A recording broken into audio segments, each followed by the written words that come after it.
Salut la famille, j'espère que vous allez bien. Je commence par souhaiter la bienvenue aux nouveaux membres de la communauté. À ceux qui se sont abonnés récemment, merci beaucoup pour votre soutien.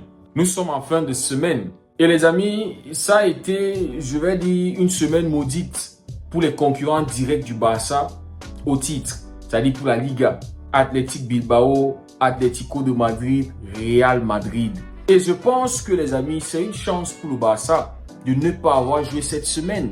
Athletic Bilbao est juste derrière le Barça. Et à un moment, on se disait, si le Barça fait un faux pas, ils sont en danger de se faire rattraper ou peut-être même passer à la 4e place, perdre la 3e place au profit de Bilbao. Bilbao, c'est qu'on ne compte pas dans la course au titre, mais ils sont là. Actuellement, ils ont 45 points parce qu'ils ont fait un match face à Espanyol et ils n'étaient pas loin de perdre ce match. Espanyol marque en premier et c'est quelques minutes plus tard que Atlético réussit à revenir dans le match. Et maintenant, quand on parle de ceux qui sont en course pour le titre, on parle évidemment du Barça, Atlético de Madrid et le Real Madrid. Atlético 2e et le Real Madrid premier. On commence d'abord par le Real qui avait joué en semaine les barrages de la Champions League face à City. Ils sont allés là-bas et ils ont mis toutes leurs énergies et ils ont pu gagner ce match dans les dernières minutes par Jude Bellingham et aussi par un Vinicius qui était dans un grand soirée Champions League. Vinicius en Champions League, il sait comment turn up. Donc le Real qui avait joué en semaine et qui devait jouer samedi face à Osasuna à l'extérieur et qui devait se déplacer encore. Déplacement à City, à Etihad et déplacement à Osasuna. Et je vous disais, il y a une possibilité que le Real perde des points. Après avoir livré une bataille face à City, il y a une certaine fatigue. Et ça s'est vu les amis. Bien que le Real Madrid a dominé Osasuna, le Real n'a pas pu gagner ce match. Ils ont eu un carton rouge, Bellingham bien sûr, avec la mauvaise bouche qui a dit à l'arbitre F off. Et j'espère qu'il sera sanctionné de 4 matchs. J'espère qu'on va lui donner sa sanction. Donc le Real qui a été handicapé par Bellingham. Bellingham généralement qui est celui qui apporte une solution dans les dernières minutes, dans les dernières secondes ou même dans le match. Qui peut te faire une passe décisive, qui peut marquer un but. Vous voyez, ce joueur sur qui tu peux compter. C'est-à-dire si tu as une situation où il te reste 10 minutes dans le match, tu as Bellingham, tu as un autre joueur sur le banc, tu vas mettre Bellingham parce que tu sais que le mec, même s'il est à 50%, il peut trouver ce moyen-là de marquer un but. Mais voilà, Bellingham a été un handicap pour son équipe hier. Et merci à lui parce que ils nous ont offert une moitié de notre cadeau de Saint-Valentin.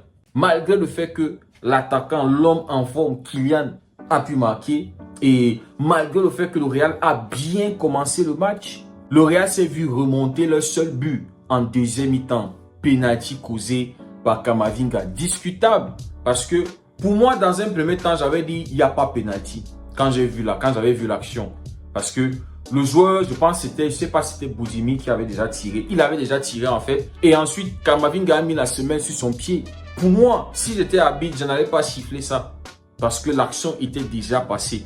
Le joueur n'avait même pas cadré. Camavinga ne l'avait pas empêché de tirer. Vous voyez. Mais bon, il y a contact dans la surface. Et donc, il y a eu penalty. Égalisation de Bouzimi. 1-1. Et même à 10 contre 11, le Real pouvait gagner parce qu'on a vu le Real dominer. On a vu un Kylian qui a eu beaucoup de situations où il pouvait offrir les 3 points au Real Madrid, mais malheureusement, qui ne l'a pas fait. Donc, Osasuna qui accroche le Real Madrid. Et voilà, très belle opération pour le Barça. Maintenant, quelques minutes après, Atlético devait jouer. On se disait, voilà, Atlético, après avoir vu le faux pas du Real, s'ils gagnent, ont la possibilité de basculer le Real Madrid à la 2e place. Mais Atlético n'était pas loin de perdre face au Celta Vigo.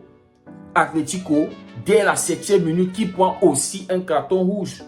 Ils ont suivi dans les pas de leur grand frère, les Madrilènes.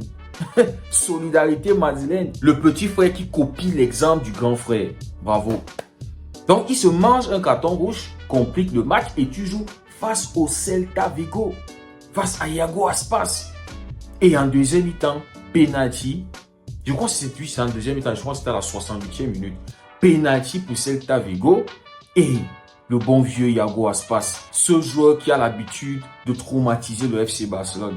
Il convertit le penalty Et Atlético qui pouvait perdre le match. Alexander Sørloth, comme face au Barça, qui offre la victoire à Atlético. Hier, c'est lui qui offre les 1 point, qui sauve les fesses d'Atlético. Sinon, Atlético pouvait perdre ce match.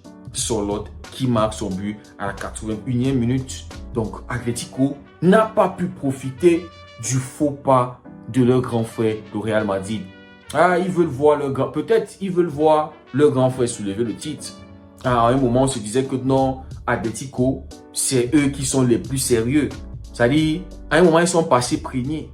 Mais hier, ils n'ont pas su profiter du faux pas du Real Madrid. Donc aujourd'hui, je me dis, peut-être c'est une bénédiction du ciel que le Barça n'a pas joué cette semaine.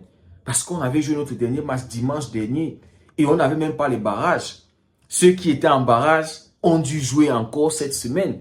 Donc quand tu regardes, tu te dis, waouh, ça aurait été bien pour le Real s'ils avaient joué lundi, mais ils ont encore les barrages la semaine prochaine. Donc ils ne pouvaient pas jouer lundi. Donc le Barça qui échappe cette mauvaise semaine où il a vu tous ses rivaux, c'est-à-dire les concurrents en direct, que ce soit celui qui est derrière, que ce soit les 2 premiers, perdre 2 points chacun. Très bonne affaire pour le FC Barcelone. Meilleur club au monde. Donc les amis, on espère que cette malédiction-là restera cette semaine. Demain là, à partir de lundi, c'est une autre semaine. Ça n'a rien à voir avec cette semaine-ci là. Donc la malédiction des 1-1, des matchs nuls là, on espère que cette malédiction ne va pas traverser. Bon, parce que c'est la 24e journée. Mais c'est une 24e journée qui se retrouve une autre semaine. Donc lundi demain. Donc on espère juste que cette malédiction là ne va pas nous suivre demain face au Rayo Vallecano. Maintenant les amis, parlons un peu de ce match qui je pense va être un match compliqué. On se rappelle, petit flashback, cette saison là quand on est allé chez eux, on a failli perdre. On a encaissé un but dès je crois la 6e ou la 9e minute du match. Et il a fallu attendre jusqu'à l'heure de jeu pour voir le Barça égaliser. Pedri qui marque. Lewandowski qui était vaurien dans le match complètement. Quand vous voyez sa note sur SofaScore, 6. Une première mi-temps qui était super compliquée pour le Barça. Mais quand le Barça est revenu des vestiaires, on avait vu un visage complètement différent. Le Barça qui a poussé, le Barça qui a pressé, le Barça qui a essayé de créer plus d'occasions. Et voilà, le but est passé par Pedri. Et les amis, on se souvient que ça avait été le premier match de Dani Olmo. Lui, on avait signé et il est arrivé, il n'était pas en forme, il n'était pas en jambes, il n'était pas et tout. Ce match-là était son baptême pour son retour à la maison. Dani Olmo qui entre dans un premier temps, qui marque un but, une passe décisive, je crois, de Jules Koundé. Mais le but est annulé parce que Jules Koundé avait posé son orteil sur un joueur du Rayo Vallecano. Et aujourd'hui, quand les Madrilènes sont là en train de pleurer, un match, ils sont en train de crier au scandale, il faut changer tout, c'est lui, il y a le vol, c'est si. C'est-à-dire, face au Rayo Vallecano, on a failli perdre ce match-là. On a failli ne pas gagner ce match-là à cause de l'arbitrage.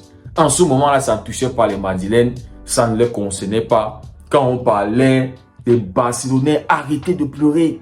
Vous pleurez trop. On est fatigué d'entendre vos pleurs. Jouez au foot. Concentrez-vous sur le foot. Laissez les arbitres faire leur travail. S'ils ont dit il n'y a pas faute, il n'y a pas faute. S'ils ont dit il n'y a pas penalty, il n'y a pas penalty. S'ils ont dit il y a faute, il y a faute. Donc, ce match-là, on a failli perdre. Et dans un deuxième temps, c'est-à-dire après le but annulé, je crois, le même Dani Olmo subit une faute dans la surface du Rayo. Mais l'arbitre, lève-toi, il n'y a pas faute. Il ne va pas checker, alors que c'était clair qu'il y avait faute. C'est-à-dire, si on veut faire un flashback sur tous les matchs de la saison du Barça jusqu'ici, jusqu'à cette 24e journée, il y a tellement de matchs où on s'est fait par l'arbitrage.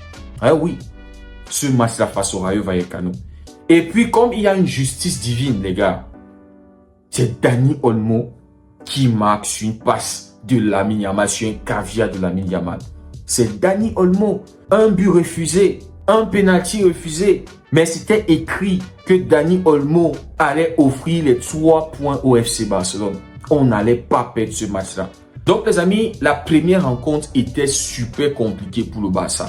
Là, on est à domicile. Là, on a une certaine fraîcheur. On a pu se reposer toute la semaine. C'est vrai que même le Rayo aussi, ils ne jouent pas de coupe en semaine, donc ils sont aussi frais. On aura affaire au grand Easy. Quand il joue face au Barça, il devient Messi Prime. Le Easy, franchement, c'est un chauve. Voilà, l'histoire des chauves. Zidane, la tête sur Materazzi, Fabian Barthez, Pep Guardiola. Ah, on peut en citer. Donc, quand on fait face au Easy, franchement, il nous saoule, il nous fatigue. Mais il y a une certaine fraîcheur, il y a une bonne dynamique dans notre effectif actuellement et il faut profiter de cela. Le Barça est invaincu en 2025. Il faut continuer dans ce même état d'esprit. Nous sommes à domicile. On a pu battre Séville, c'est-à-dire notre dernier match était face à Séville.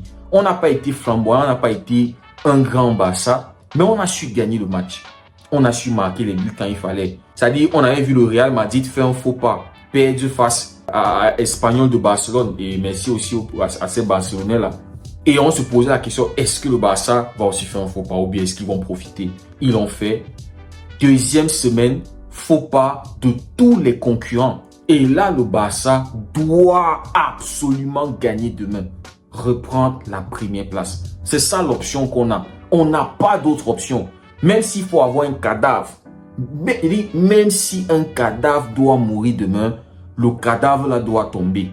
On doit reprendre la première place. Garder cette première place jusqu'à la fin de la saison. Ce titre est à nous et à personne d'autre. On a bien commencé la saison. On a eu notre moment de faiblesse. Ils sont passés devant nous. Et ils nous ont prouvé qu'ils ne sont pas dignes de cette première place-là. Il y avait 7 points d'écart. Potentiellement plus. Et là, on a la possibilité de revenir à égalité, même nombre de points que le Real Madrid, mais la différence de but nous mettra premier. Donc, les amis, demain, victoire ou victoire, c'est tout ce qu'on veut. Et j'espère que Dani Olmo est en forme et dans un très bon état d'esprit et qu'il va se souvenir. Bon, je sais qu'il sait. Il le sait, il a marqué un but lors de ce match-là. Donc, j'espère qu'il va faire un bon match. Peut-être qu'il va être titulaire, je sais pas. Et je pense que sur un match comme ça, il nous faut un Ferran Torres à la place de Lewandowski. Mais je pense que le Lewandowski sera titulaire. Mais si à la place de Lewandowski, on peut avoir un joueur plus dynamique. Parce que je pense qu'ils vont garer le bus. Ils vont attendre, ils vont bien défendre. Ils vont attendre le Barça et aller en contre avec les Easy et tous ces autres gars-là. Le Barça va devoir bien défendre. C'est déjà bien qu'on retrouve notre charnière de la première partie de la saison. Koubassi, Inigo, Martinez. Il va falloir être réaliste devant. Tous les occasions que tu crées, tu dois les concrétiser. Puisque je pense qu'ils vont défendre bloc bas, les amis, je pense qu'on a besoin d'un faux neuf au lieu d'un attaquant pur comme Lewandowski. Soit Dani Olmo en pointe, c'est-à-dire faux neuf, soit Ferran Torres et Dani Olmo derrière lui. C'est comme ça que je vois la chose. Il nous faut énormément de mouvement. Il nous faut circuler la balle rapidement. S'il garde le bus, on doit pouvoir exploser le bus et le dégager de notre passage. Les amis, dites-moi ce que vous en pensez en commentaire. Si le contenu vous a plu, n'oubliez pas de liker, de vous abonner. Prenez tout soin de vous. On se dit à très bientôt. Passez une très belle nuit et que Dieu vous garde.